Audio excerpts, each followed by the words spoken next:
Komið heil og sæl og verið velkomin í föstudagsþáttinn sem við tökum upp að þessu sinni hérna í Bergi, menningarhúsinu á Dalvík. Það stendur mikið til hérna í bænum enda fiskidagurinn mikli framundan og við ætlum að fjalla meira og minna bara hann í þættinum. Bregðum okkur reyndar aðeins líka inn í Eyjafjörðinn en handverkshátíð í Eyjafirði verður þar líka þessa sömu helgi. Reyndar líka pæjumót á Siglufirði en stóra dæmið hér. Ég var að koma úr samkaup og hún sagði mér að á kassanum að það hreinlega kæmi lið til þess að fylla á búðina og þetta kannski tónninn í öllu í samfélaginu. Það þarf að gera ráðstafanir þegar þessi helgi Já, það þarf að gera ráðstafanir og svona við minnist á þetta og við hefum 15 ára afmæli búin að gera þetta oft og þá eins og tala búð og fleiri, það tók svona 2-3 ár að átta sig og svona læra hvernig þetta en núna kunna menn alveg upp á 10 og hafa gert það undanfarin ár og frábæra lærdómur til þess að taka á móti mörgum og hvað þarf og það líka þessi stemming sem myndast og allir tilbúnir til þess að vinna meira heldur en þetta svona verður vanir. Þú situr í stjórn Fiskidagsins og það náttúrulega samherji sem að kemur ofboðslega stórum hluta og heiðurinn kannski að því að þetta var til eða hvað upphaflega? Nei, ekki var samherji í upphafinu. Það voru aðri menn sem stóðu að þessu upphafi. Þetta voru félagar í Sjóstanguði sem störtuðu þessu í grunninn. Síðan komu fyrirtæki að þessu í upphafi svona nokkur, en samherji er alltaf orðið stærri og stærri hérna í fiskideginum og hérna náttúrulega núna langstæðstur en það náttúrulega verður að muna eftir því að það eru svo ótal mörg önnur fyrirtæki sem að leggja í þetta. Ég geti trúað því að það eru örugglega á annað 100 fyrirtæki sem styrkja daginn beint Þannig að þetta eru ofboðslega mörg fyrirtæki sem eru velviljuð fiskideginum og leggja í þetta alls konar hluti, fjármagn og efni og bara hvað sem Vinnu og jákvæðni? Já, og ekkert nema bara gleðin. Og svo það náttúrulega bæjarbúarnir sem eru sennilega 300 manns að minnstakosti sem að vinna sjálfboðavinnu í kringum þetta. Tugir heimila með súpu í kvöld á föstudagskvöldinu. Þannig að þetta rosalega stórt, þetta svo stórt dæmi og samherji sé stæðstur að þá eru svo mörg önnur fyrirtæki sem að standa við baki á deginum og þeim ber náttúrulega að þakka fyrir stuðningin öll þessi ár.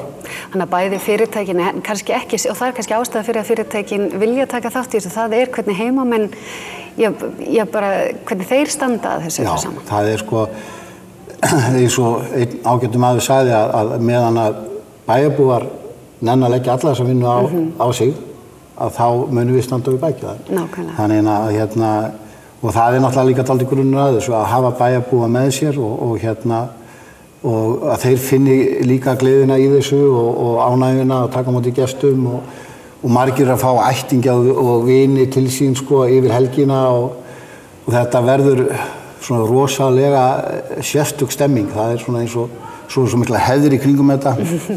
Menn segja að þetta er meiri hefðir í kringum fiskidagann heldur jólin. Þeir þurfa að gera þetta allt í réttri röð, þá þarf að gera skreyt á þessum degi og gera þetta á hinum deginum og þetta allt saman skipulagt bara eins og jólin í hefðin. Það það sem fegurðin í þessu. Ég kem nú oft til Dalvíkur og fylgist með hérna og maður sér það hreinlega strax á vorin að þegar fólk fer einhvern veginn það allt svona svolítið miða við að verði klárt fyrir fiskidaginn. Ef einhver ætlar að mála húsið sitt eða ætlar að taka girðinguna í gegn, þá einhvern veginn deadlineið alltaf, þetta verður klárt fyrir fiskidag. Það bara eitt tímatal hér, fyrir og eftir fiskidag. Og svo iðnaðarmennirnir segja, það þegar fólk fer að hringja og það þarf að vera klárt fyrir fiskidag. Það hefur hjálpað og það bara alveg staðreynd að við eigum ofsalega snyrtilegan bæ og það þarf alltaf, fólk þarf hvatning og það þarf eitthvað til og þetta skiptir miklu máli fyrir og ekki bara fyrir fiskidaginn eða á þessum tíma heldur allt árið kring hefur þetta áhrif. Það snyrtilegt og fólk málar gerir fínt. En það komu alveg rosalega margir á þessa hátíð og ég man eftir tíma þar sem að ég upplifði það bara á spjalli við bæjarbúa að fólk upplifði jafnvel þetta væri bara sprungið, þetta hefur verið of mikið, það var rætt vankanta og drykki, unglinga og útivistartíma, en þið tókuð ansi hart á þessu að fara ekki í þessa átt. Já, það er sko 2009 sem ég kalla ferðasumari mikla þegar enginn fór til útlanda. Já, þá eftir hrun. Var þetta svona fengum við svona þurftum við aðeins að sumir fannst þeim ekki ná andan svona þetta var dálítið mikið og við það mikla aukningu og þá svona kom upp svona mér fór að velta fyrir sér það slapp allt saman vel og svoleiðis en það svona menn fór að velta ýmsu fyrir sér og þá héldum við íbúafund og vorum bara svona ákvæm að ræða málin og það sem var svona fyrst alveg skemmtilegt gott við þann fund var maður kannski undirbúin undir það að segja einhverjum, já, nú er þetta gott eða einhvern veginn þá, en það var ekki, það var bara að taka á ákveðnum málum sem við gerðum, stofnum forvarnanefnd og unnið að þau í 4 ár og sendt bréf til foreldra á svæðinu sem eiga og auglýst það og allt svo leist og við hefum náð árangri með því. Lögreglan á Akureyri hefur minnst á það og lýst yfir ánægju og við erum ekki með böll, við erum ekki þannig hátíð þó þessu er dásamleg og við höfum náð góðri samvinnu með þjónustuaðilum og etíkastöðum að það er ekki opið langt, það er bara opið til klukkan 3 og þetta allt saman hefur skipt máli og sterkari skilaboð, við byggum til boðorð og þetta bara hefur náð árangri. Þetta er eiginlega alveg stórkostlegt. Það var bara ákveðið, þetta er fjölskylduhátíð. Við erum ekki bara að fá sem allra flestu hausa til þess að koma á fyllirí með börnin hérna. Það er náttúrulega, ég elska mig góða, það er náttúrulega svolítið,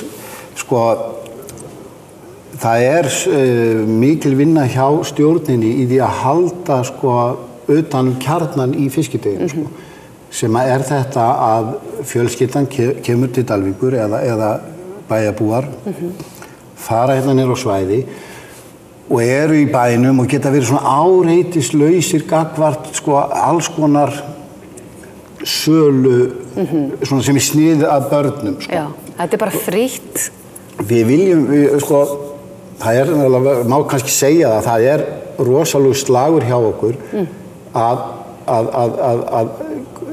upplýsa alla þessa ágætu aðila sem eru að bjóða upp á alls konar mjög skemmtilega hluti fyrir börn að fiskidagurinn er ekki svona hátíð sem að er sem sé sniðin að þeim markaði viðskipta, já. Þetta er frekar að fjölskylda geti verið hérna áreitislaust við fáum allar þessar styrktaraðila til að gefa allar þessar milljónir í daginn til þess að fjölskylda geti verið hérna og notið þess að vera. Já, án þess að sé sölu, áreiti, án þess að sé peningaplokk, þetta á að vera bara... Og það er kjarninni til, leið og svæði hérna væri girt af alls konar sölu, básum og sölu, þar sem við verið að reyna að tæla börn. Já.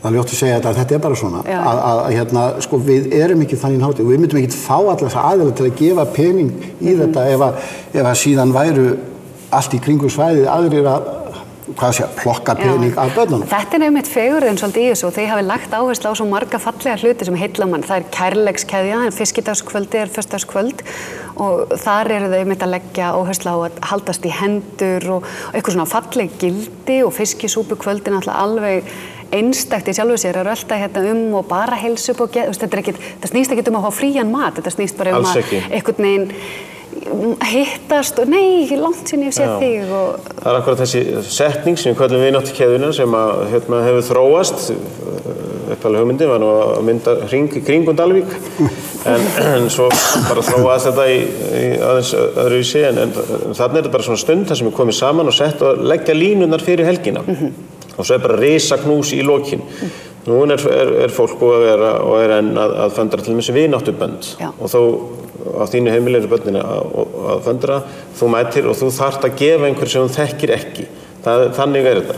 Síðan dreifum við svona knúskorti sem eru svona ákveðin skilaboð á og í ár eru við með fána sem stendur á vinátta, knús og kellukur og fleira svona fyrir börnin. Þannig að það er svona, leggjum þessar línur og það er gaman að segja frá því fyrir 2 árum sagði mér einn lögreglumaður frá Akureyri að 2 félagar hérna miðanótt voru eitthvað að kýta en tóku svo bara tökum knúsið á þetta, þú veist, af því að hann sagði það að það ætti að gera það, þú veist, að leysa bara málin með því að taka utan hvern annan, sko.